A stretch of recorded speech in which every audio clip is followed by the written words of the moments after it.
Con el pastor Sergio, los pastores decidimos invitarles por tres causas principales. Primero, son jóvenes. ¿Cuántos dicen amén? Son jovencitos, ¿cierto? ¿Cuántos menores de 30 años tenemos acá? Sin mentirse, ¿cuántos menores de 30 años? ¿Menores de 35? ¿Sí? ¿También? ¿Está bien? Sí. Ahí está el Señor. Bueno, Francisco Retes también fue alumno, así que me alegro, así de viejo soy, así de viejo. Francisco Retes, el pastor de ellos, Iglesia La Roca, preciosa, con una gran visión misionera, y también hablar sobre esto, ¿cierto? Sobre las decisiones que se toman antes de los 30, sobre los 30, hay una edad, hay una ventana también para poder obedecer al Señor y entender lo que Él. Y lo otro también es porque no todos los misioneros van a plantar. ¿A qué van ellos? ¿Alguien sabe si usted lo encaja dentro del ministerio de la iglesia? ¿A educación cristiana? Hay 4 formas para hacer misiones en la asamblea. Una es la plantación de iglesias, otra es la educación cristiana, otra es la misericordia o compasión, ¿cierto? En este caso, ¿a qué van ellos? A educación cristiana. Así que los que aman la enseñanza, los que les gusta enseñar, tienen mucho lugar también en el campo misionero, sobre todo los que son profesores, los que saben alfabetizar. Me imagino que el idioma, Catalina, portugués. ¿Quién dice, me gustaría visitarles? ¿Hacer una caravana misionera a Mozambique? ¿Sí? ¿Cuántos dicen amén? Estamos haciendo eso, estamos extendiendo las estacas de mirar un poquito más allá. Estamos en deuda los institutos bíblicos de América Latina. ¿Sabe el porcentaje de graduados de los institutos bíblicos que cruza el continente para ir al otro continente? ¿Sabe a cuánto suma el porcentaje de graduados de los institutos bíblicos de América Latina que cruzan el continente para ir a otro continente? No sé, pastor, no me interesa. Sí, tiene que interesarle. El 2%. El 98% se queda en casa, en Chile. Y Chile tiene un porcentaje de 20% de cristianos, el nuevo censo. Pero aún así tiene 150 años de evangelización ininterrumpida. Así que no es que no esté evangelizado. Una cosa es ser evangelizado y otra cosa es ser no alcanzado. Es decir, Chile ha escuchado el evangelio por más de un siglo en forma constante y permanente. Que ha hecho el chileno es rechazar la palabra. Es simplemente eso, ¿sí? Y yo siempre lo digo de esta manera. Estamos en un barco, hay 2 personas ahogándose y tengo 2 salvavidas. ¿Me está escuchando? ¿Me sigue, cierto? Tiro el primer salvavidas a la persona número 1. Persona número 1, ahí va el salvavidas. Y la persona número 1 me dice, no lo quiero. Y se va el salvavidas y me quedo con uno solo y tengo 2 personas en el agua. ¿A quién le tira el segundo salvavidas? La mitad del mundo no sabe de la primera venida y nosotros estamos hablando de la segunda venida. La mitad del mundo. Entonces, para que tomemos conciencia, para que vayamos orando, viendo que las cosas se pueden hacer y que Dios sigue llamando y que tener hijos no es ninguna impedimento para el Señor, ni tampoco la edad. El Señor se mueve y lo hace como Él quiere. Amén. Bendito el Señor. Vamos a Josué, capítulo 1. Vamos a hablar hoy sobre poseer la tierra. Ese es el tema de hoy. Durante los 13 años que corresponden a la iglesia, creo que escuché esto con bastante altura. En forma ininterrumpida, la iglesia ha estado colaborando con distintos misioneros de carrera que salen bajo mi administración hace más de 20 años atrás. Estos misioneros ya cumplieron, ya establecieron la iglesia, ya están formados y ya están sustentados por sus propias iglesias.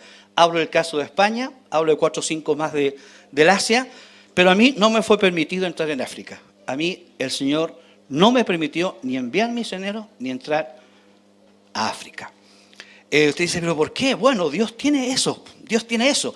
Y sería en la próxima administración, ¿cierto?, que Chile podría entrar. ¿Son los primeros en África o ya hay personas en África?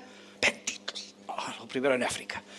Estamos con un profesor en la escuela de misiones, en nuestro centro de formación misionera, que es el Pablito Bustamante. Estuvo haciendo misiones al mundo musulmán en el Sub-Sahara. Y él levantó un proyecto agrícola entre ellos. Entonces, ¿por qué lo invitamos a la escuela de formación misionera? es porque va a hablar de los musulmanes desde adentro, no de afuera como yo, de adentro. Él vivió con ellos, estuvo con ellos y se ganó a toda una aldea haciendo una intervención agrícola, ¿entiende? Es solucionar el problema a una aldea que no tenía agua en pleno desierto y él usando algún tipo de ingeniería hidráulica chilena o agrícola chilena que lo tenemos para el Atacama y toda esa zona, él logró hacerlo y lo está formando. ¿Qué está haciendo el Señor?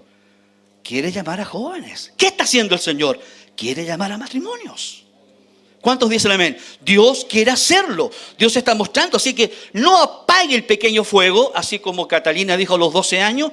Bueno, los misioneros americanos, amigos personales, hablo de Jim Masurek, hablo de otros más que trabajamos juntos en la Asamblea de Dios. Ellos fueron llamados en la escuela dominical a los 4 años.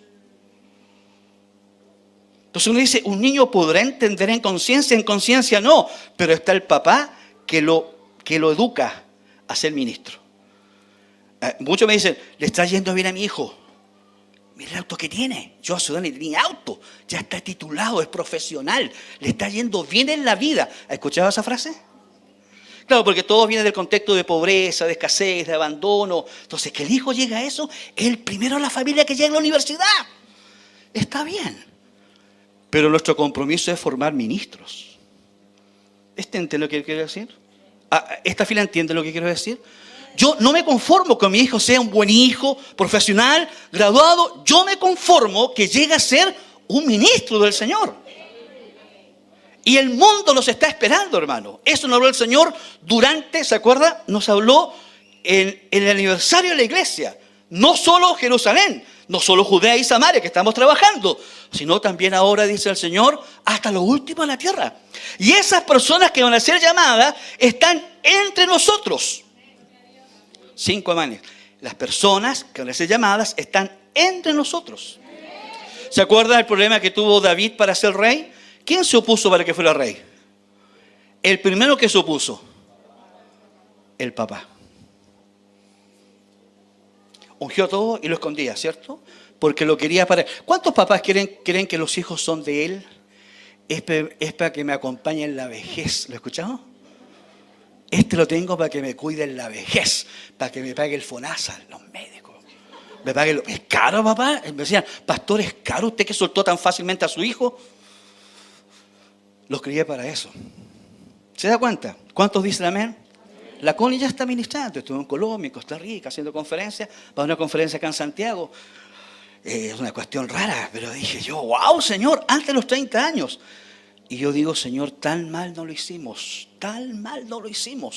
que abrazó el ministerio. ¿Cuántos se gozan de eso? Entonces, cuando presentas un hijo al Señor, no es solamente que le vaya bien, que no se enferme nunca, que el mal de ojo, que Dios provea. No. Tú te comprometes como se comprometió José y María, ¿cierto? Dios a José y María le entregó ¿a quién? A Jesús. Y le dijo, críenmelo. Y a los 12 años el Señor lo saca al pizarrón, ¿se acuerda? ¿Y a quién asombró? A los doctores de ley. Aún así se volvió a Nazaret y estuvo sujeto a sus padres hasta que murió por nosotros. Si tú eres hijo, si tú eres joven y tu gran preocupación es la universidad, te felicito, vamos a orar. Pero esa no es la gran preocupación. Nuestra preocupación es qué ministerio tienes. ¿Cuál es el don que opera en ti? Entonces, no apague estas cosas. Uno dice, ¿cómo empieza el llamado? Bueno, Catalina no tuvo tiempo, tampoco Jafer. Pero a veces uno ve una bandera y se le estremece el corazón y dice, ¿por qué esta bandera me llama la atención? ¿Por qué este país me llama la atención? Es porque Dios te está comenzando de a poquitito un llamado misionero. A países donde su nombre necesita ser predicado y enseñado. Josué 1, vamos a leer en el nombre del Señor, dice, perfecto, gracias multimedia. Aconteció después de la muerte de Moisés, siervo de Jehová, que Jehová habló a Josué, hijo de Nun, servidor de Moisés, diciendo, el 2, por favor. Mi siervo Moisés, cuando mueren los Moisés, Dios levanta a los Josué. ¿Sí? Dios no hace las cosas en desorden.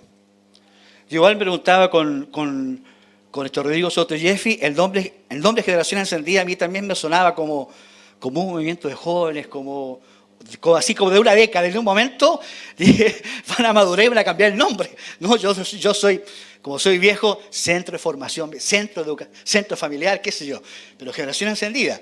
Pero también he ido entendiendo el tema de las generaciones. Una generación llega hasta un nivel de la gracia. El otro nivel de generación aumenta el nivel de gracia. Mire, si no entendió, por lo menos dígame amén. A David no le fue permitido construir el tabernáculo. ¿Quién lo construyó? Sí, no, pastor, porque derramó mucha sangre. No. Es tema de generación. Tú como padre, yo como padre, todo lo que ha avanzado en la gracia, en los dones, en ministerio, en misión, en todo, yo soy el techo de mi hija y de mis hijos para que ellos se pongan sobre esto y aumenten la medida de la gracia. ¿Ahí sí se entendió? ¿Ahí sí se entendió? Yo me paro acá y mi hijo se para acá, mi hija se para acá y mi techo es el piso de ellos para que ellos se paren y aumenten y crezcan en la gracia. Es tema de generación. Una generación alcanza y la otra generación aumenta lo alcanzado. En mi generación de presidente de misiones me dijo no a África, hice todo lo que pude hacer, hice contacto con Melilla, hice contacto con Ceuta, ubican esas ciudades, están en Marruecos, están en el Peñón de Gibraltar, hay 2 ciudades ahí que son musulmanas de habla española. Hicimos todo para ir. ¿Y sabe lo que hizo el Señor? Perdió la carpeta de presentación ante el Comité Internacional de la Asamblea. No está la carpeta. Si la enviamos por correo, no está la carpeta. Con las firmas, con los timbres, con todo íbamos a ir. Y el Señor dijo, no, y es no. Y en esta otra generación, con Josh Renfro o anterior, con Josh, dijo sí el Señor a África. Si se está entendiendo, miren lo que dice acá. Dice, volvamos con Tancita, al versículo 2. Mi siervo Moisés ha muerto, ahora pues, levántate, pasa este Jordán, tú y todo este pueblo a la tierra que yo les doy a los hijos de Israel. Josué es un líder de poca influencia. Josué no es hijo natural de Moisés. Josué no era la persona que más brillaba en el pueblo de Israel. Josué es aquel jovencito que cuando Moisés estaba en el monte Sinaí recibiendo las tablas de la ley, el modelo del tabernáculo, el diseño de las fiestas, el diseño de las ceremonias y todo eso que dice la palabra, que hizo conforme al modelo cuando venía, dice Moisés, yo escucho el ruido de abajo, que dijo Josué, yo escucho el ruido de fiestas. ¿Y qué dijo Josué? ¿Qué dijo Moisés? No es de fiesta, es de pelea. ¿Qué le faltaba a Josué? Discernimiento. Era todavía jovencito. No se movió nunca del tabernáculo. ¿Ha conocido gente así, niños así? No se mueven del tabernáculo, no se mueven de la iglesia. Este cabro chico está siempre, abrimos la puerta, está ahí. Siempre está ahí, está mirando, está sacando fotos. A veces en su casa, no, quiero estar acá. Josué, que estaba ahí, Josué era el servidor.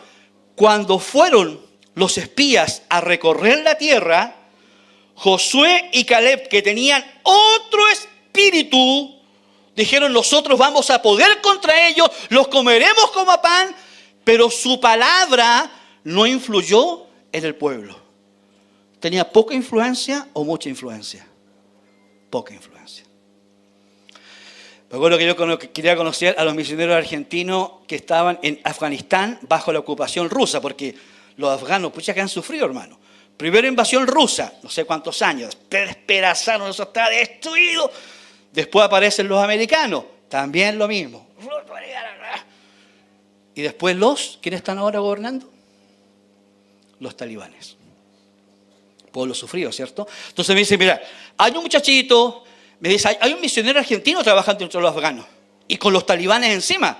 Yo digo, tengo que conocerlo. Y viajé a Buenos Aires a conocerlo. Me dijo, mira, está en tal lugar va a ir este muchacho. Y pasó. Y yo esperaba, hermano, ¿me entiendes? Un Christianator, ¿me entiendes? Tipo bacanudo, tipo bacán, ¿me entiendes? Dije yo, para trabajar entre los talibanes tiene que ser, es una cosa más. Yo pensaba que se acercaba a pedirme pan o algo al café. Y era el misionero que estaba trabajando en Afganistán. también es enfermero. Y la esposa trabajó entre ellos. También la esposa fue castigada por los talibanes. A las mujeres les pegan porque les pegan, para asegurarse de que entiendan que están bajo el mundo talibán. Porque sí, también es golpeada. Entonces, Josué no tenía mucha influencia y Dios decide en Josué glorificarse. ¿Cuántos se sienten como Josué muchas veces en su vida?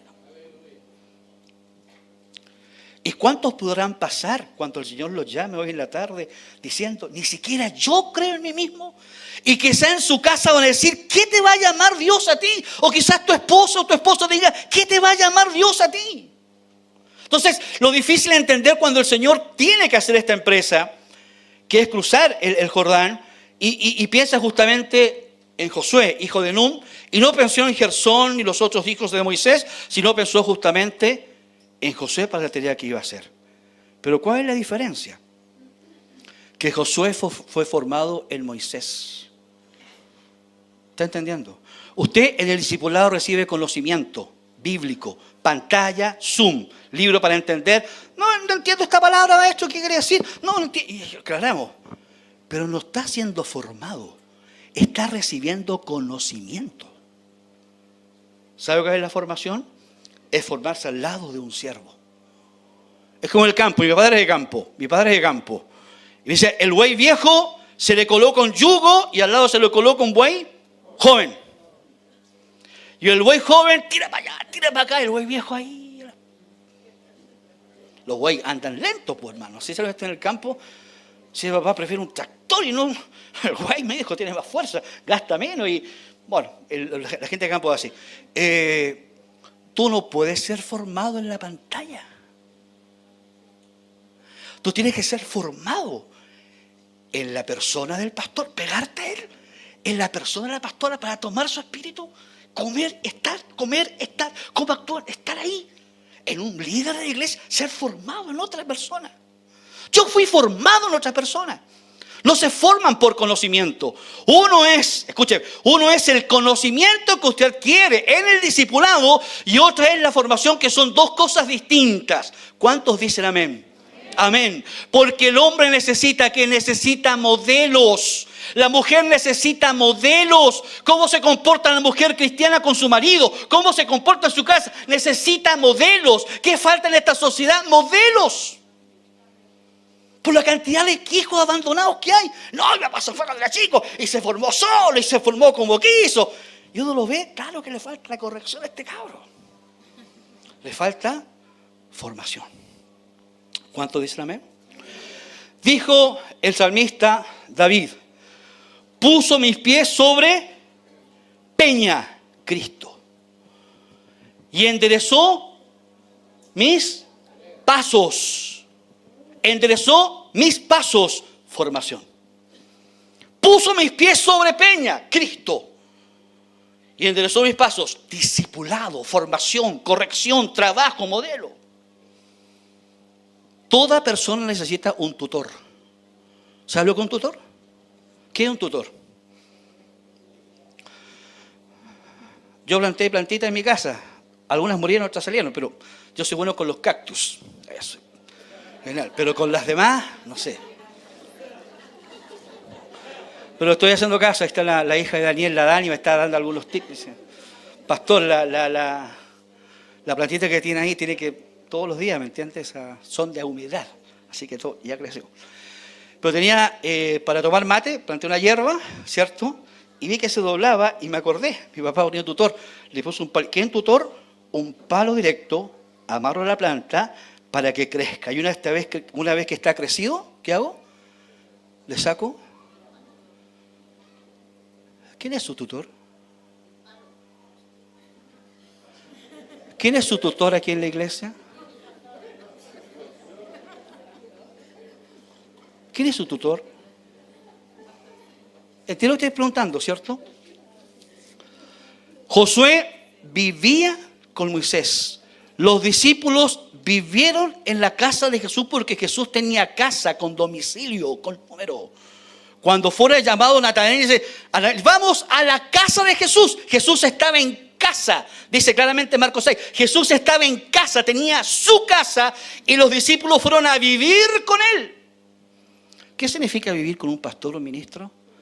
Conocemos el lado A y el lado B. Vemos cómo ora, cómo resuelve, cómo busca, cómo llama. El Señor.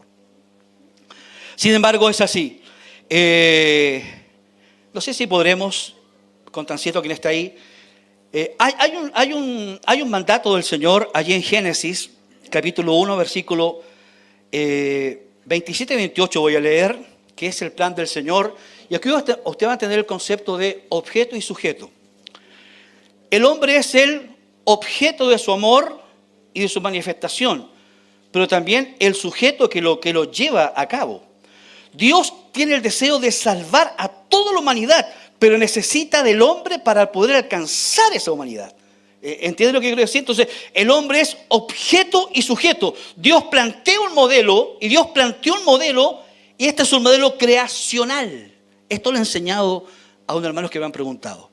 Hay principios en Génesis que son principios creacionales, que son antes de la ley y que son ratificados por la ley. Por ejemplo, el matrimonio. El matrimonio no nace en la ley. El matrimonio es un principio creacional que nace en Génesis. Dios lo dice. Por lo tanto, cuando junta Adán y Eva, por tanto dejará al hombre su padre y su madre. Se lo dice a ellos. ¿Qué padre, qué madre si Adán no tenía mamá, ni papá, ni tampoco Eva? ¿Qué está diciendo ahí? Está sentando un principio creacional que es ratificado por la ley. Lo mismo a lo que a todos los tiene así, los diezmos. Los diezmos no están en la ley, los diezmos están antes de la ley. Es un principio, ¿cómo se llama ese principio? ¿Cómo se llama el principio? Creacional. Por eso Cristo cuando dice en el libro de Mateo, dice, en el principio esto no era así. ¿Qué principio? Principio creacional. Y acá hay un principio creacional que el Señor habla con Adán y Eva, y creó Dios al hombre a su imagen, a imagen de Dios lo creó, varón y hembra los creó. Los bendijo Dios y les dijo, fructificad y multiplicaos. ¿Qué les dijo? Fructificad y multiplicaos. Pudo haber hecho 5 millones de Adán, 5 millones de Eva, pero hizo un Adán y una Eva para que ellos hicieran el trabajo. La idea del Señor es la multiplicación, el llenar la tierra. Y dijo, llenad la tierra, sojuzgarla y señoread sobre los peces del mar, aves del cielo y en todas las bestias que se mueven sobre la tierra. Dos principios: primero, fructificar y multiplicaos, y segundo, sojuzgar y señorear la tierra.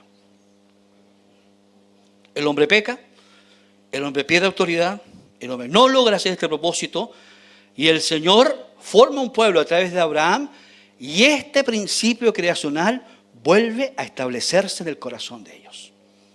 Entonces la palabra que Dios le dice a Jonás, pasa este Jordán y posee la tierra, alcanza la tierra, llena la tierra, sojuzga la tierra. También se lo dice a ¿quién? A la iglesia. A la iglesia. 3 pecados que la iglesia debe evitar. 3 pecados que la iglesia debe evitar. El primero es la esterilidad. Una iglesia estéril es una iglesia enferma que no agrada al Señor. Esa palabra que nació en mente de algunos pastores, los cuales ministraba, somos pocos, pastor, pero somos buenos. ¿Ha escuchado esa palabra? Quizás Dios me llamó a estar con 10 personas y no tantas como el otro. ¿Qué? Pero esto va sobre usted, que usted es la esposa del Cordero. Yo debo darle hijos a mi marido. La gran gloria del marido hebreo hacia la mujer es que la mujer le diera hijos. Bienaventurado el varón que llenó su aljaba de hijos. Ahora no, porque biológicamente las casas, sí, yo sé. Pero el principio fundamental es la multiplicación y es la reproducción. Por eso vuestra que preguntamos acá en la iglesia, ¿quién vino? Y Dios todos los domingos. ¿Sí o no? Todos los domingos. Todos los domingos, ¿por qué? Porque se está evangelizando continuamente. ¿Cuántos dicen amén? Continuamente, continuamente. Una y otra, de una forma y otra forma, para que la iglesia pueda multiplicarse. Segundo, la orfandad. Es el segundo pecado de la iglesia. ¿Qué es la orfandad? ¿Qué significa orfandad? Cuando los padres no se hacen cargo paternalmente de su hijo. hoy se llama abandono celular o abandono digital, así se llama en psicología. El padre llega, la madre llega, pero están tan pendientes del celular como su hijo el celular, y ese chico en la primera infancia sufre de abandono parental. ¿Está entendiendo? Eso está sucediendo en Chile ahora. Yo los veo. Llega la mamá a la clínica con el hijo, la mamá, ya, pórtate bien, y saca el celular y ahí está, pero metida, el hijo para allá, para allá. Llaman a su hijo, ¿señora va a entrar? No, ¿qué pasa? Solo ya.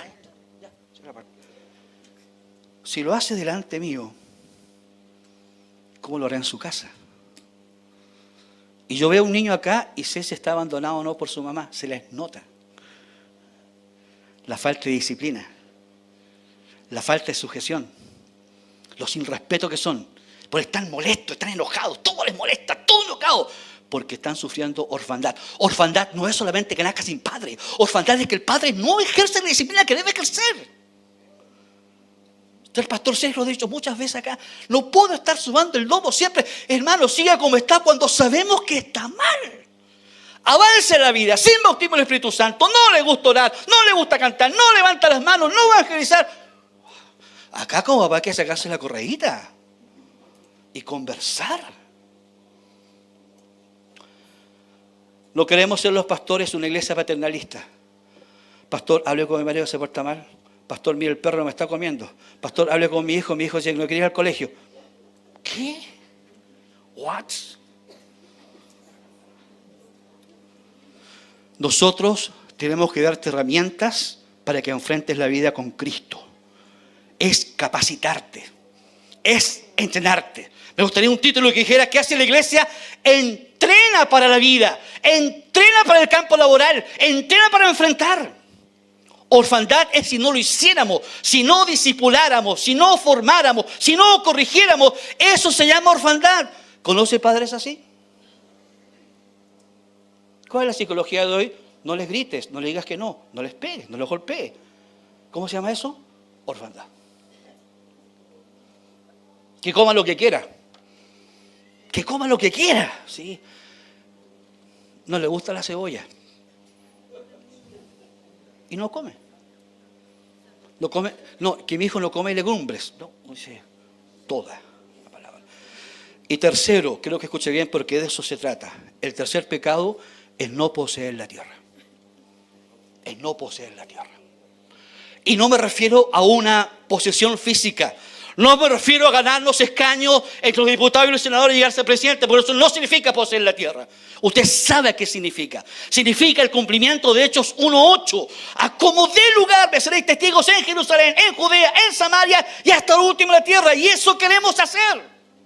Aunque las primeras veces nos equivoquemos, aunque nos cueste tanto hacerlo, cruzar a otro continente, invertir dinero, sacar personas al exterior, la iglesia tiene que tener esta visión de trabajo. El poseer la tierra, el alcanzar, el estar allí. ¿Cuántos habitantes tiene Puente Alto? 600.000. ¿Cuántos barrios tiene? 100. ¿Cuántas iglesias tiene? 500. Promedio de asistencia a la iglesia en Puente Alto, 100, 120. Los 600.000 habitantes no entran en las 500 iglesias que hay. Por lo tanto, es necesario establecer más iglesias. Y los obreros están aquí.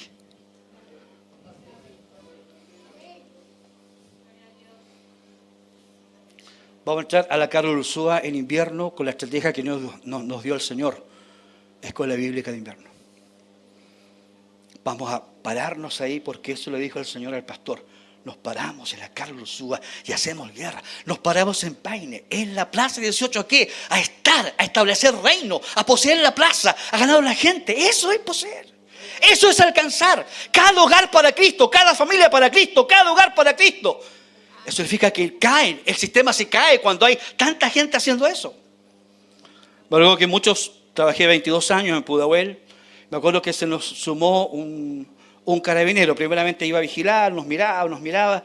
Entonces, como venía saliendo el gobierno militar y venía entrando el democrático, yo pensé que todavía estaba la gente esa que avisaba todo, entonces me cuidaba mucho a predicar, pero terminaba el culto y el tipo se iba, entonces no podía acercarme, pero iba vestido de carabinero, que en esos años sí que causaba temor, ¿se acuerdan? En esos años uno pasaba un carabinero y no, ando con documentos, sí, todo el día así, pero todo el día así, y estaba vencido, perfecto. Pasaba, o íbamos en la micro, subíamos un carabinero y todos callados, todos, bájalo. No sé por qué, pero antes, ahora no, sabe que no.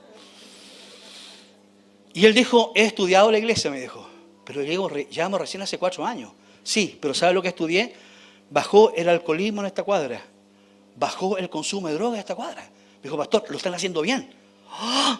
Que un pastor le diga eso, porque uno nunca mide las oraciones, ¿se da cuenta? Uno dice, llegará a lograr esta oración, tanto que oramos, tanto que llenamos, tanto que predicamos. Bueno, el Señor lo hace de esa manera. ¿Cuántos dicen amén? Decimos no a la esterilidad. ¿Le damos hijos al Señor? Usted le digo, quiero darte hijos, Señor. Quiero darte hijos. ¿Cómo nace un hijo? Cuando usted predica el Evangelio. Cuando usted le evangeliza a una persona. Usted siembra una palabra en la mente de esa persona. Y esa palabra empieza a germinar. Y esa persona nace de nuevo a Cristo. Es un hijo espiritual que le dio el Señor. Pero no lo abandone. ¿Qué hay que hacer? ¿Cuál es la orfandad? Pastora, esta persona aceptó a Cristo conmigo en la plaza. Ahí está la pastora. Y que se haga cargo otra persona. ¿Se está entendiendo lo que estamos predicando? ¿Se entiende? Dame hijos, dijo la esposa de Samuel al Señor. Dame hijos o me muero. No tenía ninguna posibilidad de tener. ¿Y a quién engendró Ana? A Samuel. El mayor de los profetas, el tremendo hombre de Dios. ¿Y qué hizo Ana? Lo tomó, lo crió y cuando lo destetó, así dice la palabra, lo destetó, lo entregó al templo y no se movió de ahí nunca más Samuel. Y con él hizo todo. ¿Quién sabe si está afuera? ¿Quién sabe si es tu familia? ¿Quién sabe si es tu vecino? ¿Quién sabe esa persona del colegio? ¿Quién sabe que tú le predicas la palabra y tú lo formas en el Señor? Maylena y Erika, ambas hermanas, fueron formadas en el grupo de jóvenes en Buenos Aires. Me sacan a mí de Buenos Aires, me traen a Santiago, las dos me siguen. Me llama mi tío, me dice, quiero que te agarre Pudahuel. Tomo Pudahuel, 8 o 9 personas, templo a medio construir, me nombran el pastor y me dice, bueno, demuestra ahora lo que estudiaste en el seminario. El corazón, ¿me entiendes?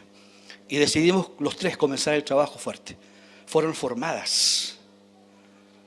Y cuando salen de mi lado, el tutor, Dios lo saca.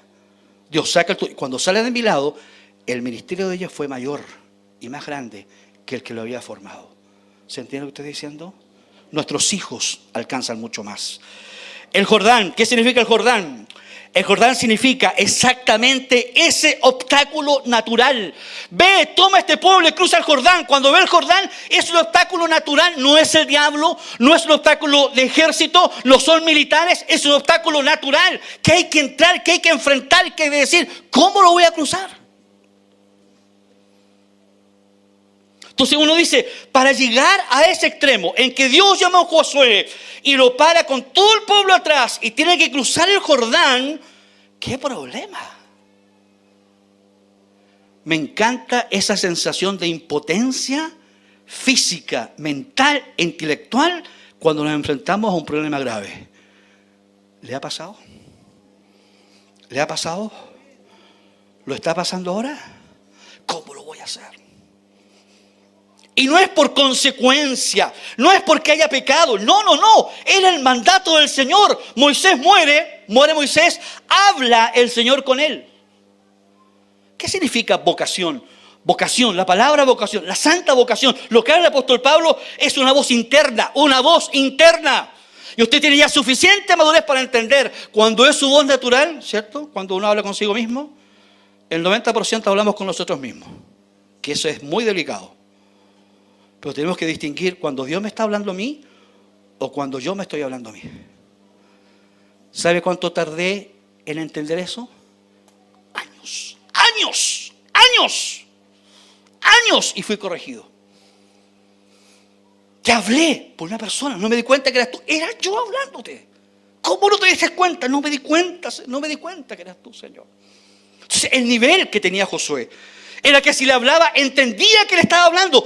¿Estamos entrenando a nuestros hijos biológicos en esto?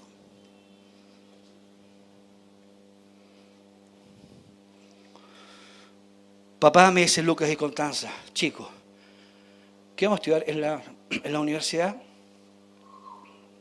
Bueno, le digo, cualquier profesión que repare seres humanos. Serio como chiste, ¿me entiendes? Broma. Bueno, toda la psicología, toda la parte social, toda la parte física, toda la parte, por supuesto, seminario. Y cuando eligen, dice, papá, la Constanza está la primera, las mujeres son muy arraigadas, ¿no? La Constanza es de la tomar. Y me dijo, papá, ¿qué te parece? No, ¿qué te dice el Señor a ti? ¿Lo hace con su hijo? ¿Lo hace con su hijo, más o menos? No, ahí oramos, ahí le diga. No, está bien, hija mía. ¿Usted habla con ellos? Dígame sí o no, pues no me diga así. ¿Tiene sed o tiene calor? Como el profe, ¿estudiaron o no estudiaron? ¿Sí o no? Uno dice. Si él nos dice, no, pastor, ni siquiera yo sé cuando Dios me está hablando. Porque eso tiene que cambiar. Amén, eso tiene que cambiar. Usted tiene que abrirse al corazón, decirle, Señor, yo necesito distinguir la voz interior a la voz tuya. Quiero ser, quiero entender, quiero discernir, quiero crecer en esta gracia para que tú me hables. ¿Cuántos dicen amén a eso? En las decisiones de vida que debemos tomar, decisiones de familia que debemos tomar, Dios me está hablando esto. Me costó años hacerlo, pero se logra hacer, se logra hacer, se logra hacer. Entonces cuando Josué recibe la voz, no duda que es él. No dice, ¿serán cosas mías, Mozambique? Yo me quedo el Jaifer ahí, pero Dios me trajo de Colombia a enriquecerme a Chile. No. Nadie es rico siendo enfermero, ¿cierto? Pero se trabaja bien. ¿Le has preguntado al Señor cosas así? Señor, ¿este es el país que tú querías? ¿Es Chile, Señor? ¿Es Santiago, Señor? ¿Cuánto se le atreve a decirle hoy, qué tienes para mí, Señor? Pero nada, ni nadie te va a evitar con el Jordán. Yo me imagino a Sergito y a Cindy tan jóvenes, los veo tan jóvenes. Yo digo, si yo viera a este lugar que hay que pagarlo y comprarlo, que este era el Jordán, yo me muero. Cuando viene la primera vez, aquí está ese Sergio, tan humilde, él me dijo, y yo dije, no termina mal el púlpito, digo, yo como que todo un mes, tremendo, lo estamos pagando. ¿Fue fiel el Señor? ¿Fue fiel el Señor? Lo más antiguo fue fiel el Señor. Parecía un elefante blanco, parecía un Jordán. No sé qué Jordán. Bueno, los que somos de la antigua administración de 1000 años atrás, porque tengo 120 años, aunque no se me note, por un corazón de 40, ya me dijo el doctor, ya me son todos los exámenes, son bromas. Existía el FODA, ¿ubica el FODA? Fortalezas, oportunidades, debilidades y amenazas. Cuando uno hacía un proyecto del Señor, uno aplicábamos FODA. Un proyecto, ¿alguien aplicó FODA acá? ¿O soy muy viejo? La vieja escuela. Bien, la vieja escuela. El FODA. Entonces uno enfrenta un Jordán que puede ser personal o de la iglesia y uno dice, tengo que hacerlo. Y aquí hay algo glorioso, hermano. Porque Dios transforma las debilidades en fortaleza. ¿Me escuchó? Ese FODA con Josué, Dios lo dio vuelta. Transforma las debilidades en fortalezas. Y las amenazas las transforma en tremendas oportunidades en el Señor. Todo este movimiento de gente, ¿sabe cuántos millones están dando vuelta entre migrantes y refugiados? 95 millones de personas en todo el mundo van para allá, van para acá, van para allá, van para acá. De África todo arranca en Europa, de Europa arranca en Europa, a Europa Oriental, Asia, a Turquía sigue la puerta, lo manda otra vez de África y 95 millones dando vuelta. ¿En serio, cristiano? ¿Qué está haciendo el Señor?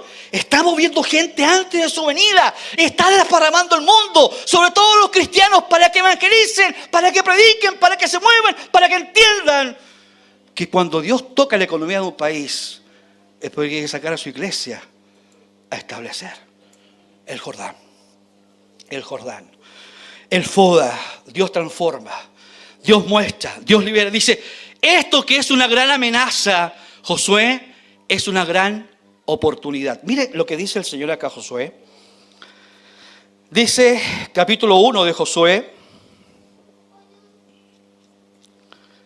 Vamos al 3, capítulo 3, acá empezar más claro. Mire lo que el Señor le promete. Mire lo que él veía como una amenaza en su liderazgo. Yo creo que todos los que somos líderes, o estamos siendo líderes, o somos pastores, y nos enfrentamos contra un Jordán de esta magnitud, uno sabe que los demás están viendo cómo va a resolver esto. ¿Cómo va a salir de este problema? ¿Cuál es la medida de Cristo que tiene esta persona? Y le dijo el Señor, el versículo 7, quiero que lo tome para usted. Versículo 7 del capítulo 3. Ahí sí contancitan. Perfecto. Si no, está bien, yo leo acá. Entonces Jehová dijo a Josué, desde este día comenzaré a engrandecerte delante de los ojos de todo Israel, para que entiendan que como estuve con Moisés, estaré contigo. ¿Usted cree que la gente, amén, para el Señor? ¿Usted cree que la gente no confió en Josué una vez que vio el Jordán abierto? Ese Jordán, escúcheme bien, ese Jordán que usted está viendo en tu propia casa o familia, se va a transformar esa amenaza en una gran oportunidad a los ojos de los demás. Y van a decir, verdaderamente Dios está con esta persona. Logró cruzar en seco, avanzó y dijo, te prosperaré todos los días de tu vida. Nadie dudó nunca de la palabra de Josué. Pero era necesario enfrentar el Jordán. Jordán, tu Jordán, mi Jordán, he tenido muchos Jordanes en mi vida, Y nuestro Jordán como iglesia. Nuestro Jordán, todo el territorio de Puente Alto. Prepárese, hermano. No diga que no, tenemos que hacerlo. Y al país que Dios muestre, el lugar que Dios muestre, la cultura. Por eso las banderas ahí, los 15 países menos alcanzados están ahí para orar, para clamar, para interceder. Por eso estamos orando en las noches una y otra vez. No es colocar solamente un acento, no, porque tenemos esa responsabilidad. El Señor Jesucristo,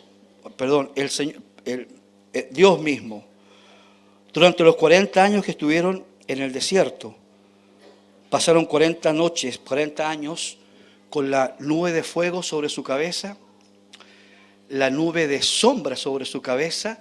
El maná nunca dejó de estar y vieron la gloria del Señor por 40 años. Pues tenían que dar un paso más, y de eso quiero hablar si el tiempo alcanza. Un paso más.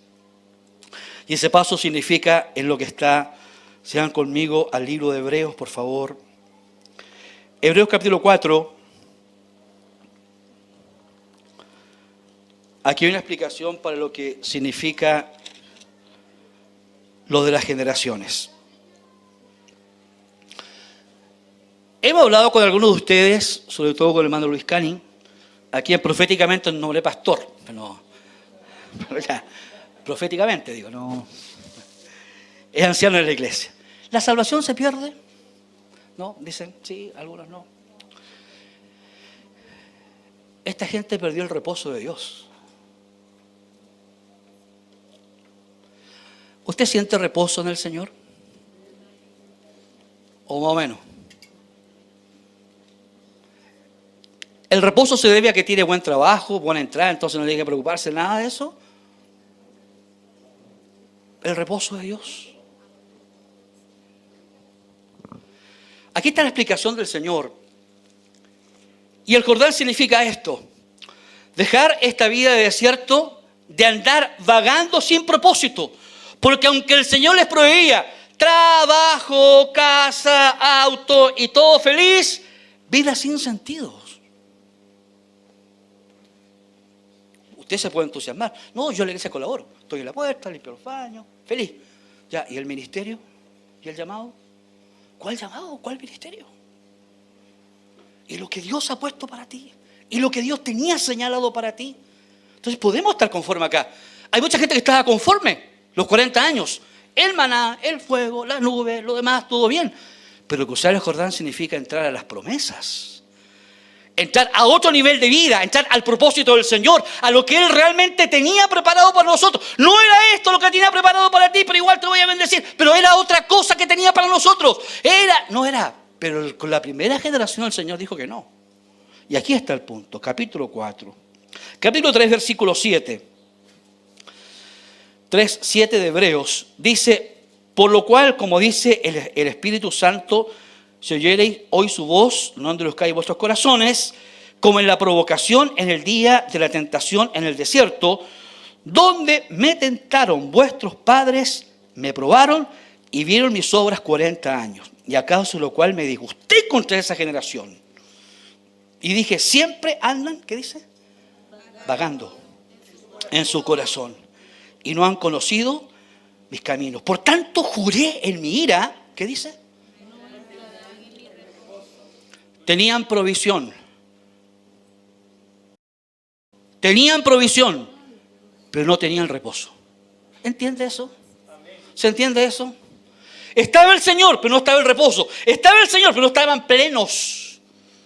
Cuando alcanzas tú la plenitud del Señor es cuando estás en el lugar que el Señor esperó que estuvieras. Cuando estás en el ministerio que Dios esperó que tú desarrollaras. Cuando estás en todo eso, hay por dentro una plenitud que no tienes que decirme que estás pleno.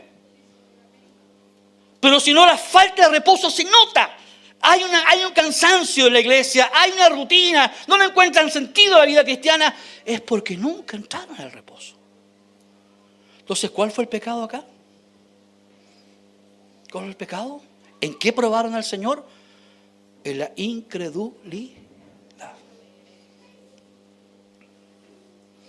Lo primero, cuando vagamos en el corazón y no el camino del Señor, nuestro corazón se endurece y decimos a todo que no. No es de Dios, no es necesario. Me acuerdo que una de las cosas graves que tuvimos en el set, cuando éramos profesores, eran profesores que comenzaron a desmitologizar la Biblia. O sea, esto es mito, esto no es tan real, esto no es tan así. Comenzaron a sacar el elemento milagroso. En los cultos comenzaron a cuestionar estas cosas así. Es como cuando alguien está acá y Dios quiere hacer algo. Pero basta que no creas. No hablo de obediencia, hablo de no creer, de un corazón que no cree, un corazón que no acepta. Entonces, ¿qué dijo el Señor? Entonces, no lo haré con esta generación. Lo haré con la otra generación. ¿Dónde estás tú? ¿Es con esta generación o con la generación que viene a hacerlo? Esta generación, la primera, fue la que justamente tienta al Señor en el desierto. Lo tienta de tal manera que el Señor jura en su ira, no entrarán en mi reposo. Y aunque lo sostuvo esos 40 años es una vida sin sentido. ¿Cuál es el sentido de su vida? Sí, el Señor, pero no la plenitud del sentido para lo que Dios le había tomado. Hablaba con alguien en la semana y me preguntaba, bueno, nuestro gran pilar de la reforma con Martín Lutero fue exactamente esta. Creemos en el sacerdocio universal del creyente. Todos ejercen el sacerdocio en la iglesia. Todos tienen ministerios y dones que ejercer. No todo está concentrado en el pastorado, en la iglesia está concentrado. Hasta que la persona encuentre el propósito de su vida en el Señor y entra a la plenitud. Vamos al capítulo 3 y vamos a la estrategia del Señor. Capítulo 3 de Josué, ahí vamos avanzando. Cuando Josué enfrenta el Jordán y lo enfrenta solo. Yo creo que eso lo hemos vivido los papás. Cuando los hijos tienen que enfrentar una situación, estamos apoyando en oración, pero no podemos estar con ellos. Jesús enfrentó la cruz solo. Josué murió su gran maestro, Moisés, y tiene que enfrentar solo el Jordán. ¿Y de dónde viene esto, hermano? Ahí viene la gracia del Señor. Ahí viene la estrategia del Señor. la forma de hacerlo. Capítulo 3, versículo 1, José levantó de mañana y él y todos los hijos de Israel partieron de Sittim y vinieron hasta el Jordán, reposaron allí antes de pasarlo. Mira el versículo 2. Y después de 3 días, los oficiales recorrieron el campamento. 3 días recorriendo el campamento. ¿Sabe cuánta gente era? Cerca de 3 millones de personas. ¿Cuántos habitantes tiene Puente Alto? 600.000. ¿Cuántos? 2,5 millones, 3 millones de personas. Imagínense toda esa cantidad. 3 veces. Puente Alto. Tienen que cruzar por el Jordán. ¡Qué trabajo! ¡Qué problema en las espaldas de Josué! Entonces, aquí viene la estrategia del Señor. Lo primero que dijo. Primero, dice, versículo 3. Y mandaron al pueblo diciendo, cuando veáis el arca del pacto de Jehová, vuestro Dios, y los levitas sacerdotes que la lleven, vosotros saldréis de vuestro lugar y marcharéis por ella. En pos. Primero, el arca y la ley. ¿Acompañados por quién? Por los sacerdotes y los levitas. Primero, ¿qué? Primero, la gloria, la Shekinah, la presencia. El arca contenía la presencia del Señor. El arca contenía la ley del Señor, la palabra, la gracia, la unción, la presencia. Lo primero, dice el Señor. ¿Y con ellos quiénes? Los sacerdotes y los ministros del Señor. Lo segundo, versículo 5. Y Josué dijo al pueblo, ¿qué dijo? Santificaos. La presencia, la palabra, la santidad. Y esto lo hemos enseñado muchas veces acá. Y sin tocar, ni mirar, ni mencionar a nadie, la santidad no es estática, la santidad es dinámica. Avanzas en la santidad o retrocedes en la santidad, pero no hay un término muerto. Las veces que nos vamos acercando hacia la luz del Evangelio, hacia la palabra del Señor, más cosas van saliendo. ¿Le ha sucedido, hermano? ¿Le ha sucedido? En las búsquedas privadas con el Señor, en la búsqueda sola, no cuando convoca la iglesia, no cuando oramos en la noche, cuando estamos a solas con Dios, su palabra, nosotros y Él. Uno dice, sí, todavía estas cosas no las he vencido. Y eso está bien. Está bien no acomodarse, está bien no quedarse quieto y decir, no, todavía me falta. También los pastores lo vivimos. ¿Qué dijo el apóstol Pablo? Y tenemos este vaso de barro, ¿cierto? Adentro está seguramente el tesoro que es Jesús, pero este vaso sigue siendo de barro. La santidad son las cosas que yo debo comenzar a hacer y las cosas que debo dejar de hacer en el Señor. Y eso es una madurez. Entonces, ¿por qué pide? Primero la presencia, primero la palabra, pero también la santidad al Señor. Entonces, no son armas carnales, no son armas humanas, no es la inteligencia. Es el acercamiento, es la búsqueda del Señor y es un proceso de santidad interna del Señor. Seguramente todo este pueblo tuvo que comenzar a dejar de hacer las cosas vanas y comenzar a hacer las cosas del Señor. Dijo, si no, no tendremos victoria. Santificados, dice, porque Dios hará maravillas el día de mañana. ¿Tenía seguridad Josué lo que iba a hacer el Señor? No tenía todavía la seguridad. Simplemente estaba siguiendo las órdenes del Señor. Lo tercero, dice el versículo 13. Y cuando la planta de los pies de los sacerdotes que llevan el arca de Jehová, el Señor de toda la tierra, se asienten en el agua del Jordán, las aguas del Jordán se dividirán, porque las aguas que vienen de arriba se detendrán en un montón. Y aconteció que cuando partió el pueblo de sus tiendas para que pasara el Jordán, con los sacerdotes delante del pueblo levantando el arca del pacto, cuando los que llevaban el arca entraron en el Jordán y los pies de los sacerdotes que llevaban el arca fueron mojados a la orilla del agua, el 16, las aguas que venían de arriba se detuvieron como un montón bien lejos de la ciudad de Adán, que está al lado de Zaretán. Y los que descendían al mar del Arabá, del mar salado, se acabaron y fueron divididas y el pueblo pasó en dirección a Jericó. Fe y obediencia. Cuando el Señor sana a los leprosos que le piden ser sanados, Jesús no los toca ni ora por ellos, sino que simplemente les dice: vayan y preséntense al sacerdote, que era la persona encargada de decir si una persona era leprosa o no, según lo de Levítico.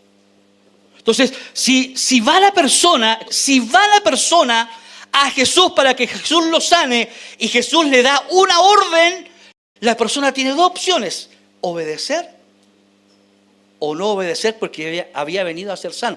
Cuando obedece, camino a la obediencia, cuando van camino al sacerdote, su lepra fue limpiada. Los sacerdotes, el arca, el agua no se va a separar apenas toque. Entraron con el arca, permanecieron un rato, no sé cuánto tiempo habrán permanecido con el arca, los pies en el agua, y el agua comenzó a detenerse justamente en la parte de arriba. Vine un viernes, después del trabajo, aparte de cansado, venía enfermo, venía mal. Qué pena que no esté José hoy, pues este testimonio es para él. Y venía con taquicardia, tenía todo el día mal, estaba asustado. Mi madre murió del corazón y estaba ahí el viernes mal, estaba mal. Y de repente José, antes de predicar, le tocaba a José predicar, y dice: pasen los que estén enfermos porque sé que Dios los va a sanar ahora. Y yo dije: paso o no paso, porque siempre me piden que ore por los enfermos, entonces mejor me quedo acá, porque así estúpido en mi mente. Dije yo: si paso, capaz que José, pucha, pastor, no es para orar por los enfermos, no usted. Entonces dije yo, y me quedé. Y no pidió que nadie pasara a orar, él oró por los enfermos. Y me fui a mi casa, dije yo. Seguí mal el sábado, mal del corazón. Dije: Lucas, algo me pasa. Ya vamos a esperar, ya que se me pasa. El domingo vine al culto mal. Estaba ahí. Y ese domingo me acuerdo que a la pastora Cindy le dieron las credenciales. Y el pastor dijo: pase, pastor Calcada, y sentía que el corazón decía, me iba subiendo. Dije yo: ¿qué me pasa? Dije yo, y oré como pude, y me fui a mi casa. Y el hombre es asustadizo, no sé si las mujeres, pero me pasé, ya, hasta aquí llegó mi vida, se acabó. Así se terminó mi vida, hasta aquí nomás. Pues iban a mi papá para despedirme, la Constancita, Lucas al lado mío. Se acabó mi life. Y yo haciendo tanto plan, he pensado en mi corazón. Y le dije: Señor, en tu misericordia. Y me dijo: ese día te iba a sanar. Bueno, fui al doctor, estoy tomando pastillas, aunque no note, estoy haciendo gimnasia, todo lo que tengo que hacer, media hora, una hora, tengo que hacer cosas con la gimnasia. No es solamente fe, es obediencia. No solamente fe para cargar el arca, era para avanzar y creer que el momento de pisar y un rato largo, las aguas se detendrían allá. No abrió las aguas como Moisés, no las abrió, las detuvo al comienzo, al nacimiento del río. El Señor detuvo el agua y los sacerdotes se quedaron todo el rato ahí. Los ministros del Señor somos los primeros en cruzar y los últimos en salir de ahí. Hasta que pasó todo el pueblo en seco. 2,5 millones, burros, camellos, ovejas, gallinas, la abuelita, el barranco, todo el día, hasta que pasó el último y pasó todo el pueblo en seco.